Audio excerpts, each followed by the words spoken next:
They say that as we get older, we start losing pieces of ourselves, but the truth is much more frightening than that.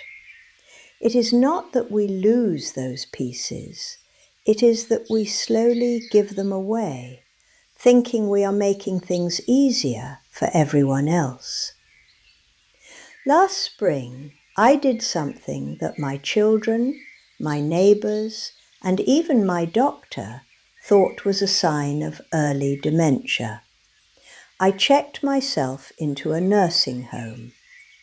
Not because a fall had broken my hip, and not because my memory was fading into the Cleveland mist. I did it because I wanted to know the truth before the truth was forced upon me. My name is Gloria. I'm 79 years old. I live in Cleveland, Ohio. I have spent the last decade telling anyone who would listen that I would rather die in my own garden than spend a single night in one of those facilities. But then I realized I was talking about something I didn't actually understand. I was afraid of a ghost I hadn't met. But then I realized I was talking about something I didn't actually understand.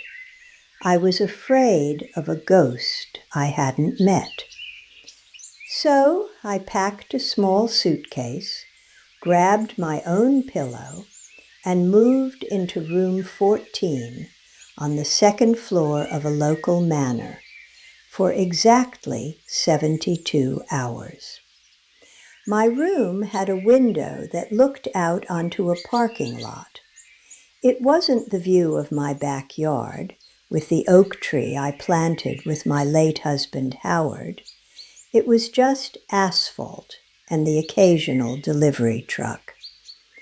I sat on that bed, which was covered in a stiff floral polyester spread, and I waited. I waited for the feeling of being cared for to wash over me. That's what the brochures promise, isn't it? Peace of mind, security, a break from the chores of life. But as the first hour turned into the second, I realized that peace of mind often feels a lot like being sidelined.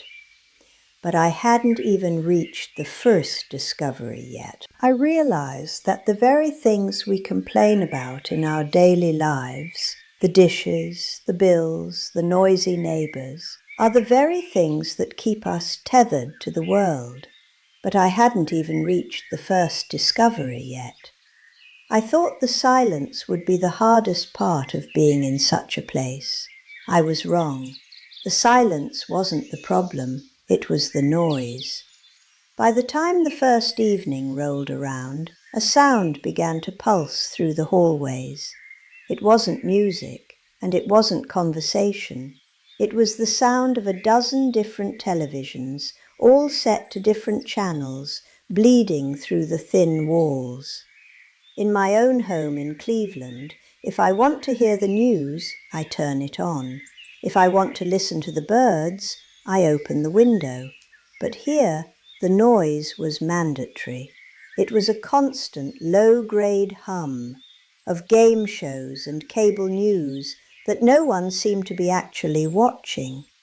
It's meant to fill the holes where a person's life used to be. It was as if silence was considered a medical emergency that needed to be treated with a steady dose of Wheel of Fortune.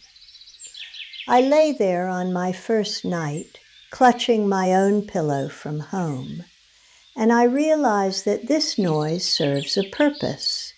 It's meant to fill the holes where a person's life used to be.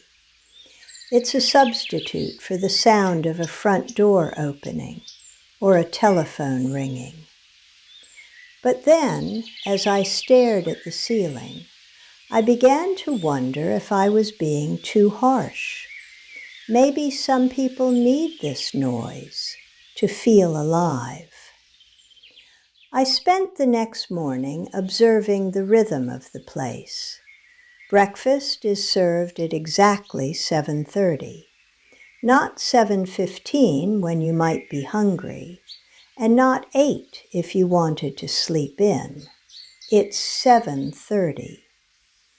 I walked down to the dining hall and saw them, rows of people, many of whom were younger than me, sitting in chairs that all looked the same. A young woman named Brenda, who was clearly doing her best, but was juggling 10 things at once. There was a man sitting at the table next to mine.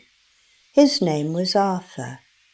He looked like the kind of man who had once run a company or commanded a ship. He had a strong jaw and clear eyes, but he was staring at his oatmeal with a look of profound resignation. I watched him try to flag down an aide to ask for a bit more cinnamon. The aide, a young woman named Brenda, who was clearly doing her best but was juggling 10 things at once, patted him on the shoulder and said, "In a minute, honey," and then disappeared into the kitchen.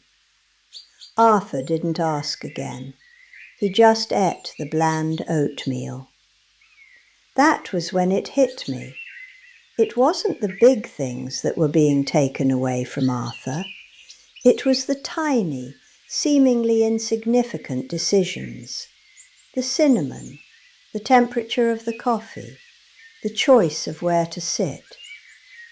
We spend our entire lives building a world that fits us. He had lost his agency. He was being cared for into a state of non-existence, like a well-worn pair of shoes. We choose our rugs, our mugs, our morning routines. But in here, the architecture of the self is dismantled, brick by brick. When you stop deciding whether you want sugar in your coffee, you eventually stop deciding who you are. I felt a chill run down my spine, even though the thermostat was set to a steady 72 degrees. I looked at Arthur and realized that he hadn't lost his memory. He had lost his agency. He was being cared for into a state of non-existence. But I knew there was more to uncover. I had only been there for 24 hours, and the weight of the communal loneliness was starting to press in on me. You see, there is a massive difference between living alone and being lonely. In my house in Cleveland, I am often alone. Howard has been gone for 12 years, and Sarah has her own life with the grandkids. I tried to talk to a woman named Margaret during the afternoon craft hour. There are nights when the only voice I hear is my own. But that silence belongs to me. I own it. I can break it whenever I want, by calling a friend or putting on a record. But in this building, the loneliness was communal. You are surrounded by people, yet you are profoundly, quietly, separately alone. We were all eating the same Salisbury steak, watching the same flickering lights in the hallway, but there was no bridge between us. We were like ships passing in a very narrow, very well-lit fog. I tried to talk to a woman named Margaret during the afternoon craft hour. She was making a wreath out of tissue paper. I asked her how long she had been there, and she looked at me with a hollow expression and said, "Since the winter." She didn't specify which winter. Margaret told me about her home in Shaker Heights. She talked about her peonies. She spoke about them as if they were still waiting for her to come out with the garden hose. But as we talked, I noticed her hands. They were trembling, not from age, but from a lack of use. She wasn't gardening anymore. She was crumpling tissue paper into little balls. The tragedy wasn't that she was old. The tragedy was that she had been convinced that her time of being useful was over. She had been told, in 1,000 small ways, that her only job now was to exist and wait for the next meal. I went back to my room and sat in the dark for a while. I thought about my own kitchen. I thought about the way the light hits the breakfast nook at 10 a.m. I realized that my kitchen isn't just a place where I make toast. It's the place where I am the boss. It's the place where I matter. By the second night, I was starting to feel the walls closing in. I felt a strange urge to break a rule, just to see what would happen. I began to think about the 3 things I had discovered: the noise that fills the void, the loss of small choices, and the communal loneliness. I wanted to go for a walk in the parking lot at midnight. I wanted to demand a glass of wine instead of apple juice. But the routine is a powerful thing. It seduces you. It tells you that if you just follow the path, you don't have to worry about anything. And for some, that is a relief. I saw a man named George who seemed perfectly happy. He had his crossword puzzles, and he liked the fact that he didn't have to cook. But as I watched George, I realized he was the exception. Most of the people there were ghosts of themselves, waiting for a haunting that never came. I began to think about the 3 things I had discovered: the noise that fills the void, the loss of small choices, and the communal loneliness. But there was a 4th thing, something I hadn't expected to find. On my 3rd and final morning, I met Evelyn. She was 91 years old. That had nothing to do with the 7:30 breakfast. I sat down with Evelyn, and she moved through the hallway with a purpose that no one else seemed to have. She wasn't just walking, she was going somewhere. I followed her to a small corner of the common room, where a cart full of old paperback books was parked. Evelyn spent an hour organizing those books. She wiped the dust off the spines. She moved the mysteries to the top shelf and the romances to the middle. When a man walked by in a wheelchair, she flagged him down and said, "Henry, I found that Louis L'Amour book you were looking for. It's right here." Henry's face lit up. For a moment, the fog lifted. Evelyn wasn't just a resident. She was the librarian. She had created a job for herself. She had found a reason to get out of bed that had nothing to do with the 7:30 breakfast. I sat down with Evelyn and asked her why she did it. She looked at me with eyes that were as sharp as a hawk's. She said, "Gloria, long before they ever needed a physical one, the minute you stop being useful is the minute you start dying. These books need me. Henry needs me. If I don't organize this cart, it becomes a mess, and then no one reads anything. And if no one reads, their minds turned to mush. I realized then that Evelyn was the healthiest person in the entire building. Not because her heart was stronger or her joints were better, but because she had something that pulled her forward. She hadn't disappeared into the schedule. She had brought her own schedule with her. She was still a person because she still had a purpose. It was a simple lesson, but it felt like a revelation. I thought about all the people I knew back home who were retired and relaxing their lives away.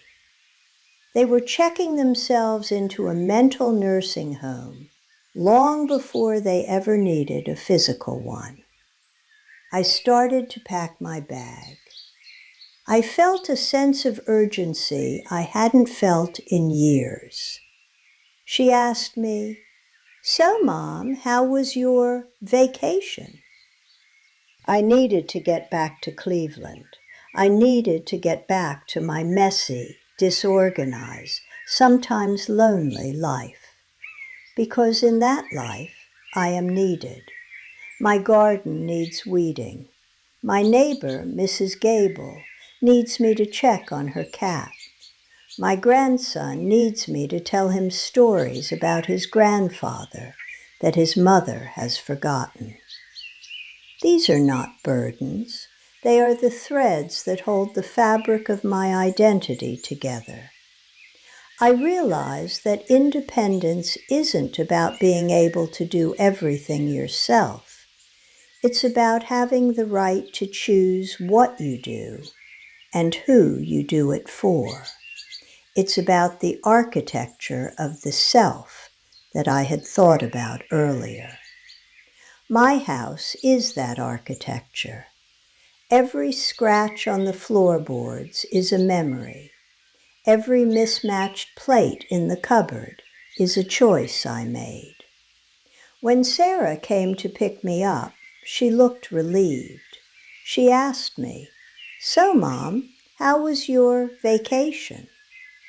I bought a brand of coffee that was $5 more expensive than the one on sale. I looked at the building one last time. I saw Arthur sitting by the window. I saw Margaret with her tissue paper. And I saw Evelyn, still standing by her book cart, a tiny captain of a very small ship. I told Sarah, I learned that a nursing home doesn't start when you move into a building. It starts the day you stop having something that needs you. She didn't quite understand, but that was okay. She's only 52.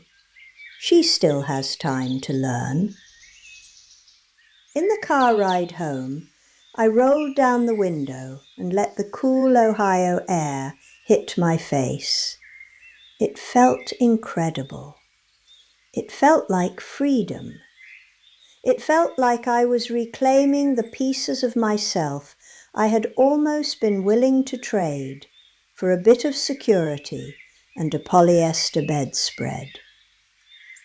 We stopped at a grocery store on the way back. I spent 20 minutes picking out the perfect head of lettuce. I chose the one that felt heavy and crisp. I was afraid of the day I might look at a bowl of oatmeal and not care if it had cinnamon on it. I bought a brand of coffee that was $5 more expensive than the one on sale, just because I liked the smell of the beans. I was making decisions, small, trivial, wonderful decisions. When I finally walked through my own front door, the house was silent. But it was my silence. It didn't need to be filled with the noise of a television. I went into my kitchen and I put the kettle on.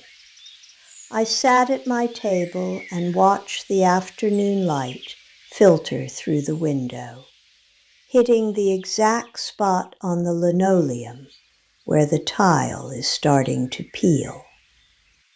I didn't feel the need to fix it. That peel is a part of my story. It's a part of my kingdom. I sat there for a long time, just breathing in the scent of my own home. I realized that the fear I had been carrying for years, the fear of getting old, the fear of losing my mind, the fear of being alone, it had changed. I wasn't afraid of the aging itself, especially those of you who are starting to feel the pressure. I was afraid of the surrender. I was afraid of the day I might look at a bowl of oatmeal and not care if it had cinnamon on it. I understood now that my mission for the rest of my life isn't just to stay healthy or to save money. It is to stay necessary. It is to find something every single morning that requires me to show up. It might be something as small as a book cart or as large as a community project, but it has to be something. We are built to be used, like the old cast iron skillet I inherited from my mother. The more you use it, the better it gets. If you let it sit in a cupboard, it just rusts. I think about Evelyn a lot now. I wonder if she knows how much she taught me in those few minutes. I wonder if she knows that she is the reason I've started volunteering at the local library 3 days a week. I'm not just there to help. I'm there to survive. I will choose the struggle of a garden over the ease of a parking lot view. I'm there to make sure I don't turn into a ghost while I'm still breathing. I want to tell everyone who is listening to this, especially those of you who are starting to feel the pressure from your children or from your own fears. Protect your independence, not out of pride and not out of stubbornness. Protect it because it is the only thing that keeps you real. Don't let someone else decide when you wake up, or what you eat, or what noise fills your room, until you absolutely have no other choice. And even then, find your book card. Find the thing that makes you the captain of your own small corner of the world. As I sit here today, looking out at the Cleveland skyline, I feel a strange sense of peace. I know that the day may come when I can no longer live in this house. I know that time is a river that only flows in one direction. Na ja ne boję się tego tak jak rańsze. Your perspective is valuable to me. Take care of yourselves, because I know that as long as I have a choice, I will choose to be the one who decides how my story ends. I will choose the noise of the birds over the noise of a television. I will choose the struggle of a garden over the ease of a parking lot view. Life is a collection of small decisions, and those decisions are the only thing we truly own. When we give them away, we give away ourselves. So, I ask you today, what are you holding on to? What is the thing that needs you this morning? Don't let it go. Hold on to it with everything you have. It's not just a hobby or a chore. It's your life. I hope my story has given you something to think about as you sit in your own kitchen today. Life is precious, and every choice we make is a testament to who we are. I'd love to hear from you. Have you ever felt like you were losing your voice in your own life?